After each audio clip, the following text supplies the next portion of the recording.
stops. A metal door slides open. Someone grabs your arm and pulls you out into a parking lot surrounded by razor wire. You don't know exactly what you did to end up here. You don't know anyone inside. You don't know the rules. What you do know is that every single person watching you right now is deciding something about you. And that decision happens in the next 60 seconds. The moment you step through those doors, the clock starts. Not a timer on your wrist, something worse. An invisible countdown running inside the heads of every inmate in the yard.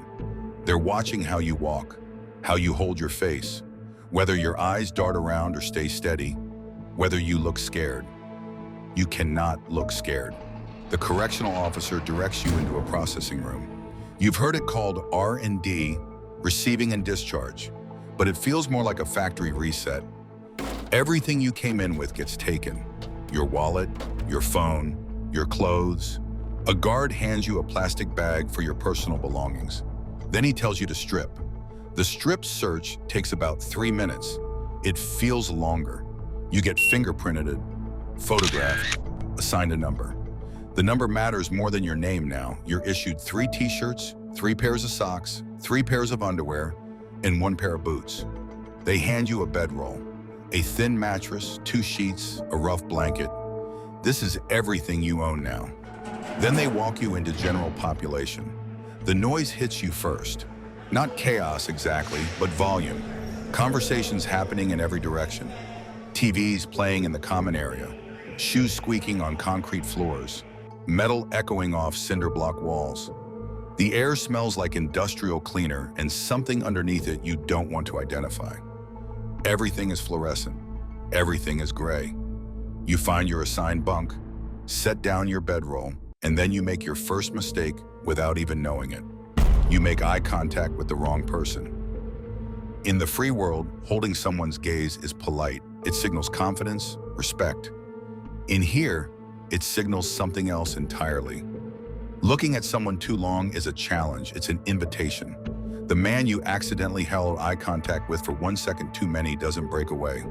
He just stares back, waiting to see what you do next. You look down. Not at the floor, that would be worse, but somewhere neutral, toward the wall, and you move on.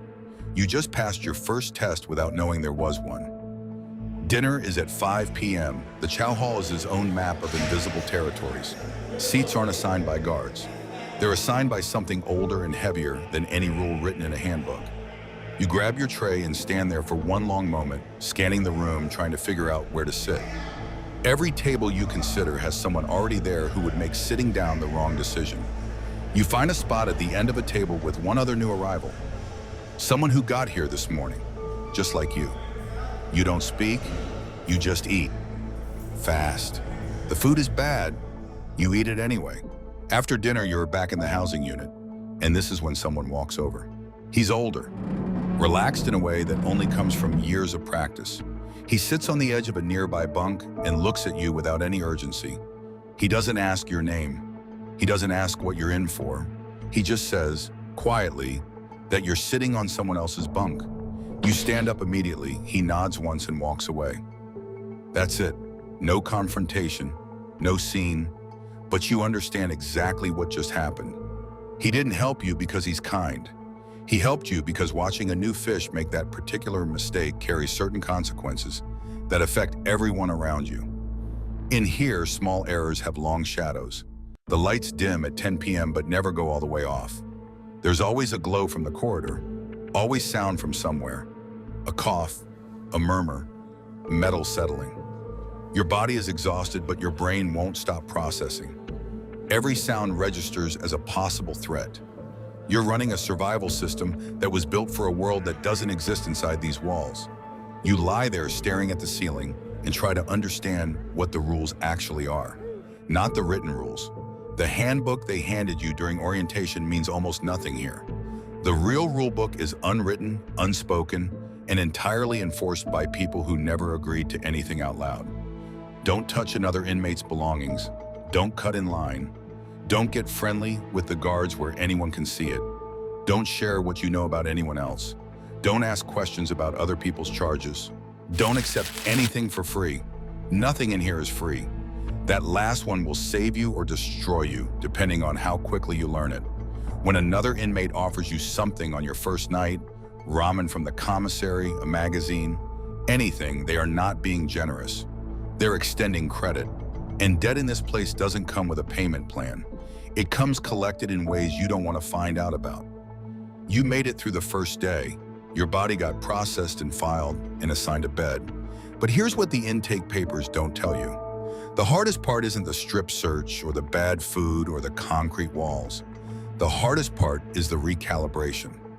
The slow, grinding work of learning a completely different set of human rules from scratch, while everyone around you already knows them by heart.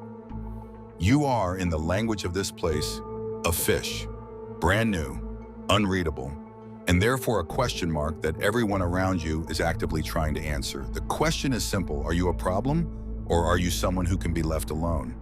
Everything you did today was part of that answer. How you walked off the van, whether you met that first stare or broke from it, where you sat in the chow hall, how fast you moved when you were told you were on the wrong bunk. Every micro decision broadcasts something, and they were all watching, every single one of them. The lights never fully go off. The sounds never fully stop. You close your eyes and try to sleep. In 14 hours, you'll get up and do it again, and the day after that, and the one after that. But for now, the first day is almost over. You survived it. That's all day one ever asks.